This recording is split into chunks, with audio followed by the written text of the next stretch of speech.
After a tedious day of doing mundane tasks, you just want to rest your body and have decent sleep. And the same goes for everyone around you. Until you hear them complaining about your loud snores.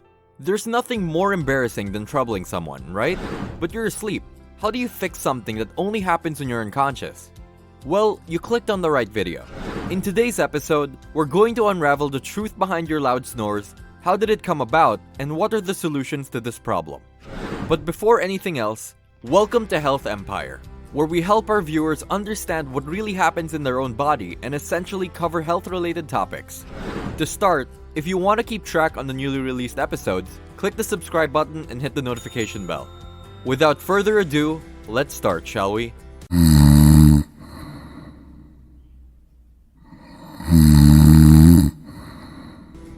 Sounds familiar? This sonorous grumbling grating sound might come from your partner, family member, and perhaps even from yourself during the dead of night. Unsurprisingly, this sound can annoy anyone who just wants to have pleasant sleep. But let's take a pause and understand what it is and what causes it. What is snoring? Is it actually serious to a point where we'll need to seek medical help?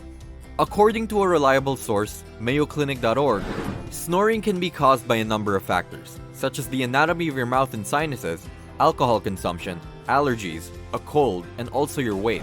When you doze off and progress from a light sleep to a deep sleep, the muscles in the roof of your mouth, or what we call soft palate, tongue and throat relax. The tissues in your throat can relax enough that they partially block your airway and vibrate. Basically, the more narrowed your airway, the more forceful the airflow becomes. And when it does, it increases tissue vibration, which causes your snoring to grow louder.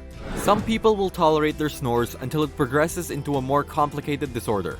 The next question would be, when will we have to be wary of our snores? Though snoring is a mild concern, we shouldn't leave it untreated and let the sound turn into something like this.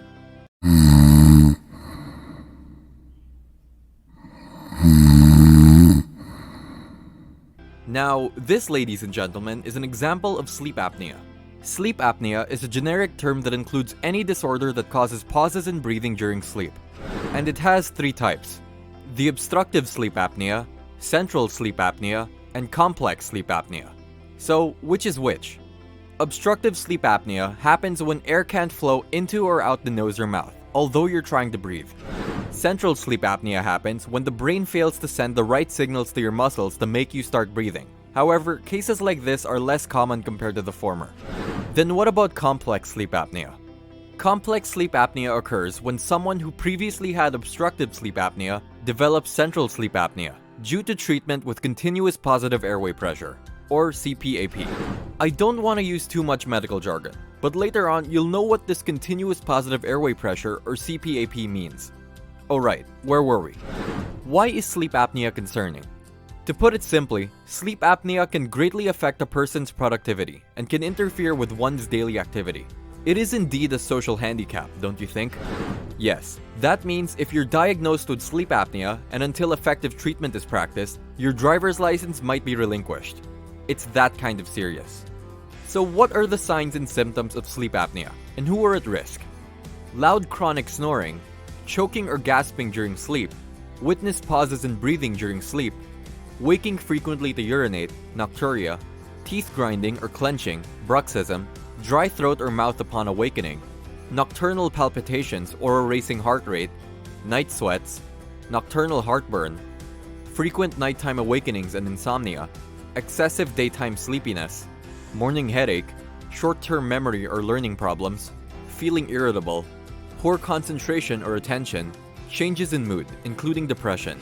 Sleep apnea can affect anyone at any age, even children. Risk factors for sleep apnea include being male, being overweight, being over age 40, having a large neck size, 17 inches or greater in men and 16 inches or greater in women, having large tonsils, a large tongue or small jawbone, having a family history of sleep apnea, nasal obstruction due to a deviated septum, allergies, or sinus problems. Alright, enough with dilly-dallying. For the most awaited part, what are the treatments for this condition? If a person is diagnosed with sleep apnea, treatment is often effective at improving sleep and reducing the risks of long-term health complications. That means there's no such thing as fast relief. A person who wants to be cured of sleep apnea should consider changing their lifestyle. It might include losing weight, reducing use of sedatives, and sleeping on your side. Another common treatment, one that's been mentioned earlier, is nightly use of a continuous positive airway pressure or bilevel positive airway pressure machine. These devices push air through a mask and into the airway to keep it open during sleep. If the problem is a person's certain anatomical features that triggers the disorder, some types of mouthpieces that hold the jaw or tongue in a specific position are an option.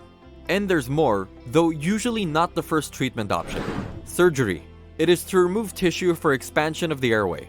To sum it all up, snores caused by sleep apnea isn't just something that you can sleep off. We need to talk to our doctor about what are the steps to take to treat this kind of disorder. Again, sleep apnea will force you to become a social handicap. So let's treat our body more kindly and have ourselves checked. Now that you've reached the end of the video, I take it that this has been informative and you were able to gain knowledge. If it did, share this to family and friends so that they may be able to gain information, more so if they have the same signs and symptoms. How about you? Do you have any experience with snoring and sleep apnea?